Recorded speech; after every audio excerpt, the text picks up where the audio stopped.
मिलनी है चेक मिस्त्री लाल नुकसानी मियां वाला नहीं यार वो जड़ा जाम में जो बड़ा बिस्मिल्लाहिर्रहमानिर्रहीम अस्सलाम वालेकुम व्यूअर आज दा brand new video vlog start कर रहे हैं। इस टाइम करें खड़े हैं जनाब तमाम व्यूअर को खुश आमदीद कहने आज के नवे व्लॉग ते आज जनाब प्रोग्राम ये है कि आज दा व्लॉग ते लेकिन तुहानू दस्सिया जद जनाब तुसी सारे व्लॉग चेक करते निकल वाइंदे ने ते तुसी नाल नाल आज सारा दिन असी साडे नाल रहना ते आमिर भाई आने वाले जी। चैनल सबसक्राइब नहीं किया तो चैनल सबसक्राइब कर लो ते आज दा स्पेशल व्लॉग है जी, मुकम्मल देखना है जी ते चैनल सबसक्राइब करना ते अपनी राय का यार कमेंट करना। आमिर भाई तो मैं निकल पाया जनाब रोड ते गड्डी चढ़ गई ने ते किधर जा रहे हैं भाईजान? अगे चल तो खुद भी भाई आमिर भी नहीं दस रहे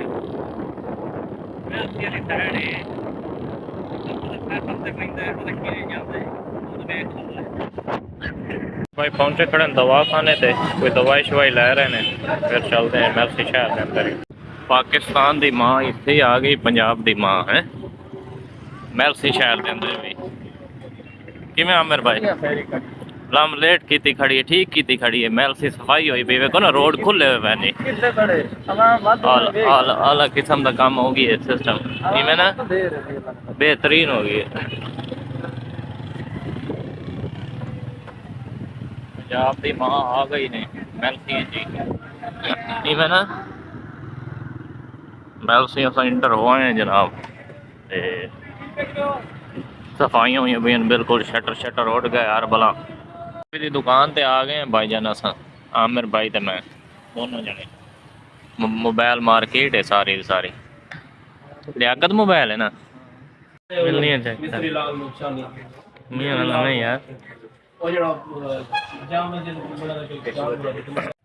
जनाब इस टाइम पहुंचे हैं दुकान ते शहर वो ते थोड़ा थोड़ा तुसा व्यू वेखो सही खाने थाई खादा है ते बाकी कोई चादर लवनियां ने इत्थे वेख रहे हो तो दुकान ते अगे धुप होंदी है ते चादर लईए कोई समान समून लिए तार शोर लईए ते जुम्मे दी लै के ते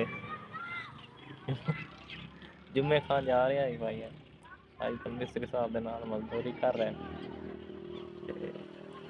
आज का व्लॉग जनाब इतना खत्म होता है। चादर लई सूँ लाए कोई 4-5 टोटे ने मैं तरपाल दे सैटिंग शूटिंग तार शोर ये खड़े ने वेखो ये चीज़ां खड़ियां ने बकायदा ये आवे सी ना तारा तुहानू विखाई सूँ मुकम्मल ओदा ही व्लॉग बनाई सूँ ते अज दा व्लॉग इतना ही बात एंड होंदी है।